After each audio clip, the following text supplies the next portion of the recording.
as the medium of instruction in schools. As a result, Tibetan community in Europe, United States, and the rest of the world are making every effort to preserve our heritage by organizing Tibetan language classes, traditional dance, culture, education for young generation in exile. In this regard, we deeply appreciate the work of the Association of Power of Compassion, which currently runs 3 weekend schools here in Paris. I extend my heartfelt thanks to the President and all the members of the association for their dedication and commitments. The Central Tibetan Administration operates as a democratic government in exile. Our leadership is elected by Tibetans living in exile around the world.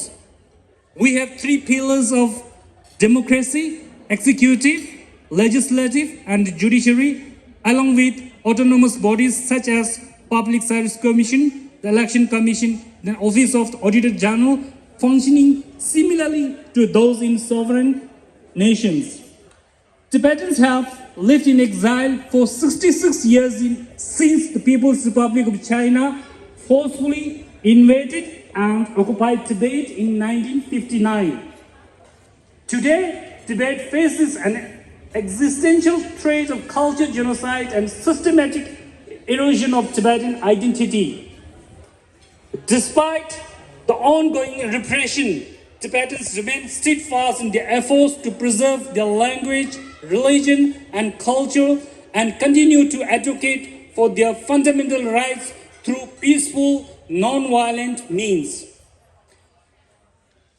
For the 4th consecutive year, the Tibetan has been ranked as the least free country in the world, according to the 2024 Freedom Index report by Freedom House.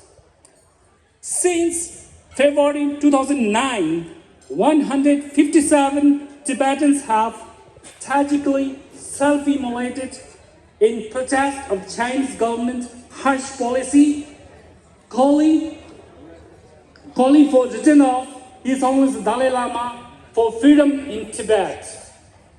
Their sacrifice highlights the deep yearning for justice and inspire global effort towards human rights and freedom.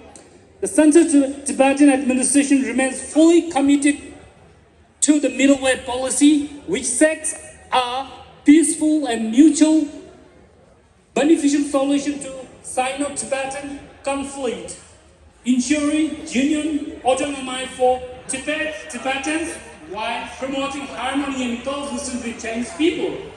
We are optimistic to achieve it soon, and thank you once again for your support, solidarity, and the opportunity to share our voice. Thank you very much.